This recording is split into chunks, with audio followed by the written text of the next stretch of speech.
Hey guys, कैसे हो आप लोग। Welcome to the channel. इस वीडियो में मैं आपके लिए परफेक्ट वर्ल्ड की एक और न्यू वीडियो को डिटेल में एक्सप्लेन करने वाला हूं। इस वीडियो में मैं आपके लिए आने वाले नेक्स्ट एपिसोड के नोवेल को डिटेल में एक्सप्लेन करूंगा। क्योंकि ये नोवेल एक्सप्लेनेशन है, आपको वीडियो के विजुअल्स थोड़े से मिसमैच लगेंगे, काम चला लेना। पिछले एपिसोड में हमने देखा था सीहा उस बोधि फ्रूट को रिफाइन करने के लिए तियानशियान एकेडमी के सीक्रेट पूल में गया था। वहाँ पर वो उसको रिफाइन करना स्टार्ट कर दिया था, लेकिन इसमें उसकी बहुत ज्यादा हालत खराब हो गई थी। यहाँ पर उसकी आवाज को सुनकर यूई चैन भी उसके पास आ गई थी और उसके ऊपर हमला कर दी थी। लेकिन जब उसको सी हाओ की असलियत पता चलती है, तब वो सी हाओ की हेल्प करती है और उसी की वजह से सी हाओ की जान बच पाती है। अब आगे तो हमारी कहानी वहाँ से शुरू होती है, जब सी हाओ हंसते हुए यूई चैन के पास से भाग जाता है। अब दोस्तों वहाँ से वो लोग अंडर वाटर से बाहर निकल गए हैं। यूई चैन भी उसके पीछे पीछे ऊपर आ जाती है। यहाँ पर वो लोग उस सीक्रेट लोटस के पास है, जिसके अंदर से वो सीक्रेट लिक्विड निकल रहा है, जिससे ये सीक्रेट पूल बना है। अब क्योंकि यूई चैन सी हाओ से पूछी थी कि तुम उस वक्त क्या कह रहे थे, सी हाओ उसको दूसरी बात कहकर आ गया था, इसीलिए यूई चैन का मुंह थोड़ा सा बना हुआ था। पर सी हाओ अब यूई चैन को असलियत बताने वाला है। सबसे पहले वो यूई चैन के साथ खड़ा हो जाता है और फिर उसकी ओर देखकर कहता है, यूई चैन, मैं तुमसे ये कहना चाहता हूँ, तुमने आज जो मेरी मदद करी उसे मैं बिल्कुल भी नहीं भूलूंगा, कभी भी नहीं भूलूंगा। और फिर यूई चैन से कहता है, वाइफ, तुम मुझसे कोई भी एक चीज मांग सकती हो, तुम जो भी बोलोगी मैं उसे पूरा करूंगा। सी हाओ के मुंह से वाइफ सुनकर यूई चैन शर्मा जाती है। वो सी हाओ की ओर देखती है, फिर कहती है, नहीं, मुझे कुछ भी नहीं चाहिए। अब यूई चैन जब सी हाओ के इस प्रपोजल को रिजेक्ट करती है, तो सी हाओ वापस से अपनी नौटंकी स्टार्ट कर देता है। क्योंकि यूई चैन अभी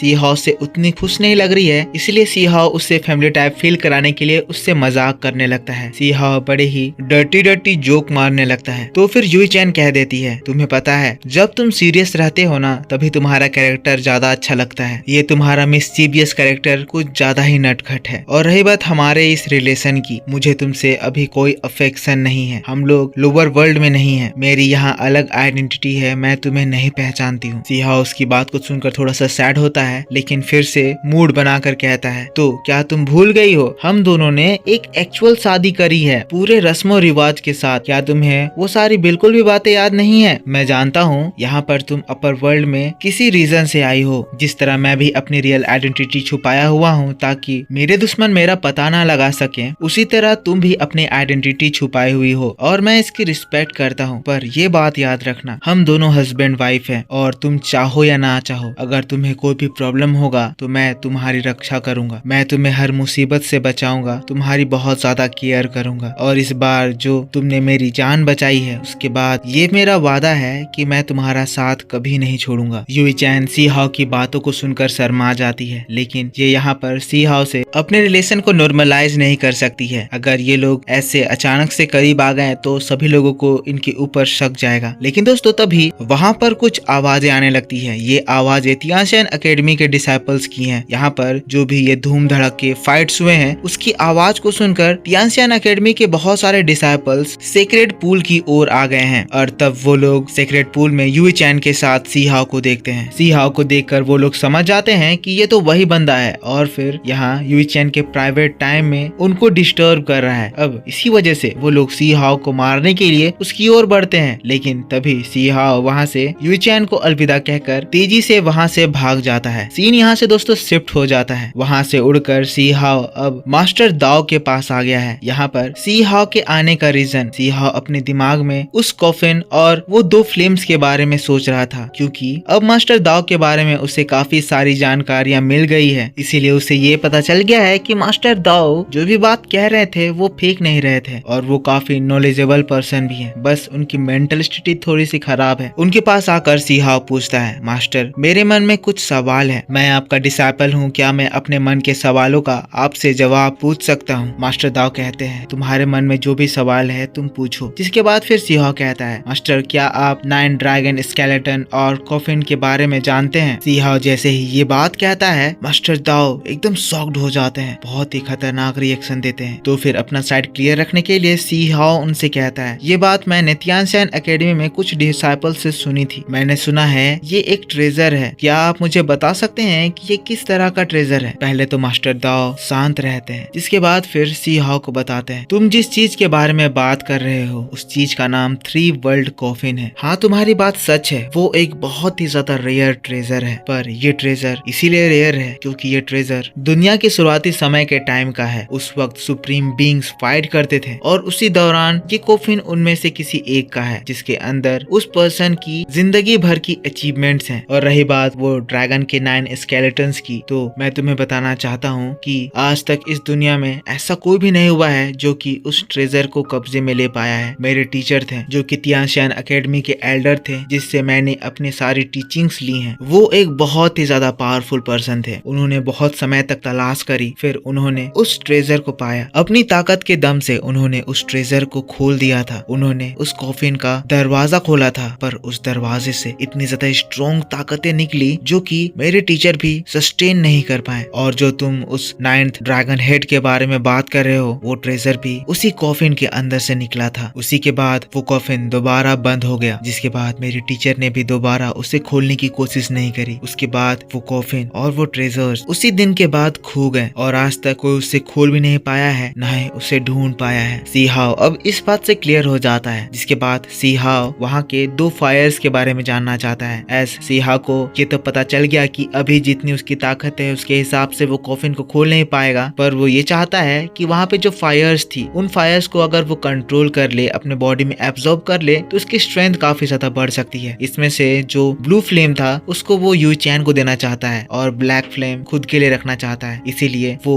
मास्टर को फ्लेम्स के बारे में पूछता है। इसकी बात सुनकर मास्टर कहते हैं, अच्छी बात है, तो तुम अब फ्लेम को कंट्रोल करना चाहते हो, बहुत अच्छी सोच है। इसकी मदद से तुम्हारी स्ट्रेंथ बहुत ज्यादा बढ़ जाएगी। मैं तुम्हें इसे कंट्रोल करना जरूर सिखाऊंगा, पर अभी नहीं, अभी तुम्हारे पास और भी बहुत इंपॉर्टेंट काम है। जिसके बाद दोस्तों वो सी हाउ को तियानशियान एकेडमी के एक कंपटीशन के बारे में बताते हैं। कंपटीशन का नाम है द बैटल ऑफ 3000 प्रोविंसेस। जैसा कि ये नाम है, ये जो कंपटीशन होने वाला है, इस बैटल के रेंज में पूरा का पूरा 3000 प्रोविंसेस आता है। यहाँ के स्ट्रॉन्ग वॉरियर्स इस कंपटीशन में पार्ट लेते हैं और इस कंपटीशन का विजेता जिस तरह की एबिलिटीज और ट्रेजर्स पाता है, उन चीजों का कोई भी मुकाबला नहीं है। और बात ऐसी भी नहीं है कि ये कंपटीशन हर साल या कुछ साल में होती है, बल्कि ये जो कंपटीशन होने वाला है दोस्तों, ये काफी हजारों सालों में एक बार ऑर्गेनाइज करा जाता है। मास्टर दाओ सी हाउ से कहते हैं, मैं चाहता हूँ तुम इस कंपटीशन में एटलीस्ट टॉप 10 में आ जाओ। अगर तुम इस टॉप 10 में नहीं आए तो याद रखना, दोबारा तुम अपनी शक्ल मुझे बिल्कुल भी मत दिखाना। सी हाउ मास्टर दाओ की बात को सुनकर शॉक्ड हो जाता है, क्योंकि हमेशा ही मास्टर दाओ सी हाउ को टॉप पोजीशन में रहने को कहते हैं, हमेशा ही उससे नंबर 1 की डिमांड करते हैं। पर इस कंपटीशन के लिए वो सी हाउ को टॉप 10 के अंदर आ जाने को कह रहे हैं। सी हाउ घमंड में कहता है, आप मुझे नंबर 1 में क्यों नहीं बोल रहे हो? क्या आपको लगता है कि मैं इस कंपटीशन के कुछ चुनिंदे विनर्स में से नहीं हो सकता हूँ? सी हाउ जब विनर की बात कहता है, मास्टर दाओ जोर जोर से खांसने लगते हैं, ऐसे जैसे उन्होंने क्या सुन लिया। सबसे पहले तो वो गुस्सा होते हैं, लेकिन गुस्से में हंसते हुए कहते हैं, तुम इसे मजाक में मत लो। अगर मैं तुम्हें टॉप 10 के अंदर में आने को कह रहा हूँ, इसका मतलब ये कंपटीशन तुम्हारे औकात से बहुत बहुत ज्यादा है। तुम्हें पता है जो लोग इस कंपटीशन को जीतते हैं वो लोग किस लेवल पर होते हैं। और फिर सी हाउ को वो स्नो कवर्ड इनहेरिटेंस के बारे में बोलते हैं। ये एक बहुत ही ज्यादा पावरफुल क्लैन है जो कि हर एरा में इस कंपटीशन को जीतता है। सी हाउ ये नाम सुनकर शॉक्ड हो जाता है और फिर मास्टर उसको इसके बारे में बताने लगते हैं। पर दोस्तों इसी बात के साथ यहाँ पर ये नोवेल एक्सप्लेनेशन इसी जगह पर खत्म होता है। मैं आपको इसके आगे का पार्ट इसके नेक्स्ट नोवेल एक्सप्लेनेशन में बताऊंगा। मैं होप करता हूँ आपको ये कहानी बहुत अच्छे से समझ में आई होगी। अगर आपको वीडियो पसंद आया है तो जरूर से इसको एक लाइक करना, कमेंट में बताना कि आपको वीडियो कैसा लगा। ये एक नोवेल एक्सप्लेनेशन था, इसीलिए वीडियो के विजुअल्स स्क्रिप्ट से मिसमैच करें। जब इसकी रियल एपिसोड आएगी तब आपको अच्छे से सारी चीज विजुअल्स के साथ मैच करके दिखाया जाएगा। अभी के लिए इसी से काम चला लेना। अगर आपने अभी तक चैनल को सब्सक्राइब नहीं करा है तो प्लीज चैनल को सब्सक्राइब जरूर से कर लेना। मैं आपसे मिलूंगा ऐसे ही एक नेक्स्ट इंटरेस्टिंग वीडियो को लेकर। तब तक के लिए take care, bye bye and thanks for watching.